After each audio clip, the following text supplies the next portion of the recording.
Hi అండి. అందరికీ నమస్కారం. Welcome to my channel. ఈ వీడియోలో వేతన సవరణ కమిటీని వెంటనే ఏర్పాటు చేయండి అంటూ ప్రధానికి లేఖ. దీనికి సంబంధించిన పూర్తి సమాచారాన్ని ఈ వీడియోలో తెలుసుకుందాము. వీడియో అయితే ఎక్కడే గానీ స్కిప్ చేయకుండా ఎండ్ వరకు చూసేయండి. అప్పుడే ఇన్ఫర్మేషన్ పూర్తిగా అర్థమవుతుంది.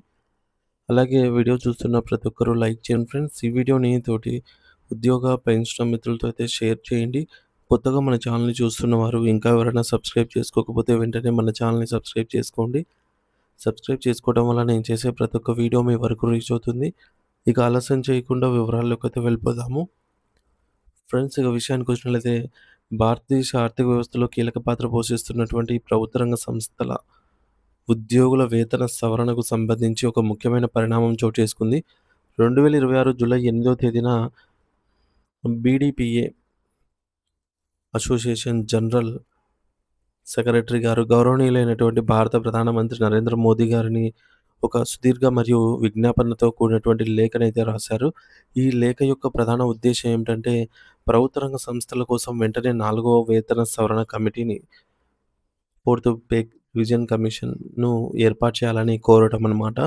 అయితే గత చరిత్రను మరియు ప్రస్తుత అవసరాలను బేరీజు వేస్తూ ఈ వేతన సంఘం ఏర్పాటుకు ఎందుకు అత్యవసరం ఆయన ప్రధానికి అయితే వివరించారు.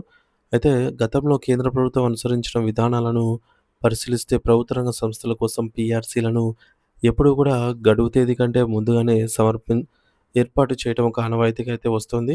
ఉదాహరణకు గత 3 సందర్భాలలో వేతన కమిటీలను డ్యూ డేట్స్ కంటే ముందే ప్రకటించారు. కాబట్టి ఇప్పుడు కూడా అదే సంప్రదాయాన్ని కొనసాగిస్తూ 4వ పీఆర్సీని తక్షణమే ప్రకటించాలనైతే ఆయన కోరారు. భారతదేశ సర్వతోముఖాభివృద్ధిలో ప్రభుత్వ రంగం సంస్థల పీఎస్యూస్ ప్రాముఖ్యత అపారమైనది. దేశ మౌలిక సదుపాయాల కల్పన, ఇంధన భద్రత, రక్షణ రంగం, రవాణా, టెలికమ్యూనికేషన్స్, అలాగే మైనింగ్, ఇంజినీరింగ్ మరియు ఫార్మాస్యూటికల్స్ వంటి అనేక కీలక రంగాల్లో ఇవి పీఎస్యూస్ వెన్నెముకగా ఉన్నాయనైతే ఆయన గుర్తు చేశారు. ఈ యొక్క సంస్థలు కేవలం లాభాల కోసం మాత్రమే కాకుండా దేశ సర్వతోముఖాభివృద్ధిని, సార్వభౌమాధికారాన్ని మరియు స్వావలంబనం కాపాడడంతో పాటు కీలక పాత్ర పోషిస్తాయి ఇందులో అని చెప్పేసి ఆయన వివరించారు. ప్రభుత్వ రంగ సంస్థల వేతన నిర్మాణాల చరిత్రను గమనిస్తే ప్రతి 10 సంవత్సరాలకు ఒకసారి వీటిని సవరించడం జరుగుతుంది.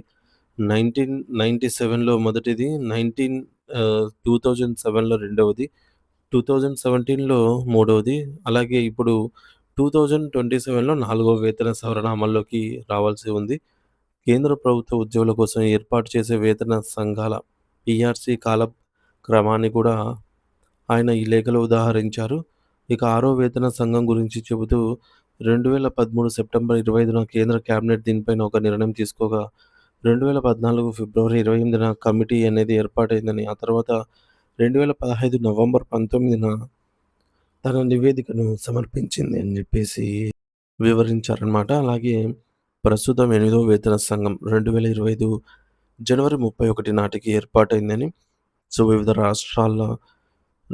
రాష్ట్రాల్లో స్టేక్ హోల్డర్స్ మరియు ప్రభుత్వ విభాగాల నుంచి సమాచార సేకరణలో నిమగ్నమై ఉందని గుర్తు చేశారు.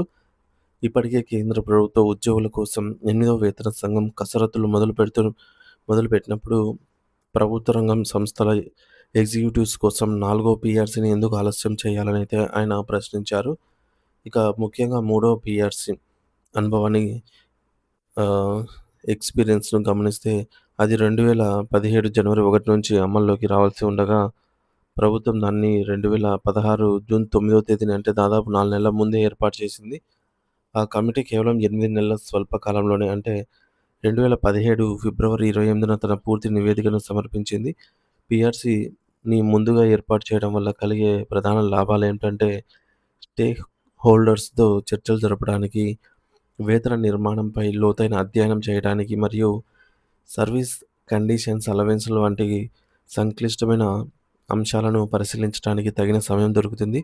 అలా కాకుండా గడువు ముగిసిన తర్వాత హడావిడిగా ఏర్పాటు చేస్తే నాణ్యమైన విశ్లేషణ చేసే అవకాశం ఉండదు. మరియు ఉద్యోగులలో అసహనం పెరుగుతుంది. మరి ప్రధానమంత్రి గారు కలలు కంటున్న వికసిత భారత్ 2047 లక్ష్యాన్ని చేరుకోవాలంటే ప్రభుత్వ రంగ సంస్థల్లో పనిచేసే ఎగ్జిక్యూటివ్స్ మరియు ఉద్యోగులు ఎంతో ఉత్సాహంతో పనిచేయాల్సి ఉంటుంది. వారికి తగిన వేతనం మరియు సరైన సమయంలో వేతన సవరణ కల్పించడం వల్ల వారు మరింత ప్రేరణ, మోటివేషన్ పొందుతారు అని, ఇది దేశ అభివృద్ధికి తోడ్పడుతుందనైతే ఆయన పేర్కొన్నారు. అయితే ఈ లేఖలో ఒక ఆసక్తికరమైన అంశం ఏమిటంటే, ఎగ్జిక్యూటివ్స్ మరియు నాన్ ఎగ్జిక్యూటివ్స్ పీఆర్‌సీ అందరికీ కలిపి ఉండాలి అన్నట్టుగా ప్రస్తావించారు.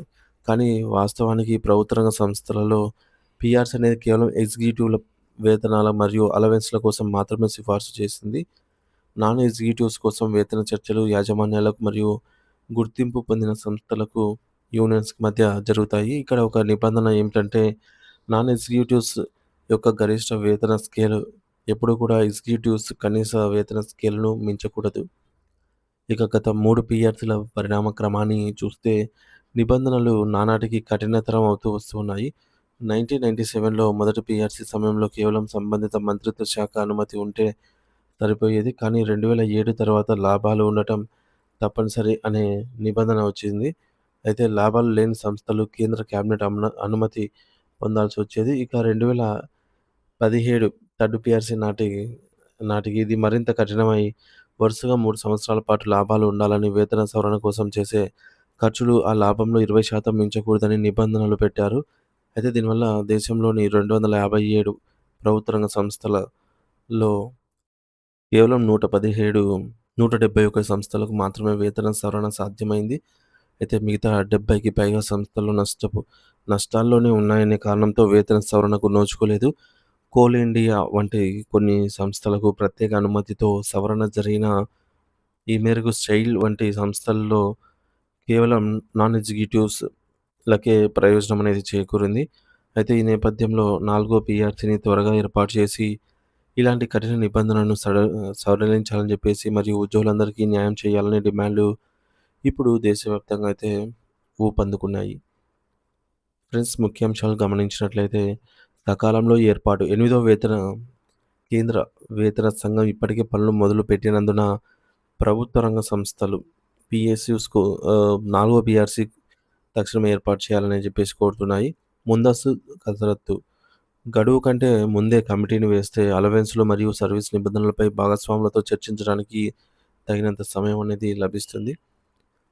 వికసిత భారత్ లక్ష్యం 2047 నాటికి అభివృద్ధి చెందిన భారత్‌ను నిర్మించడంలో పీఎస్యూ అధికారుల పాత్ర కీలకం కాబట్టి వారిని వేతన సవరణతో ప్రోత్సహించాలి.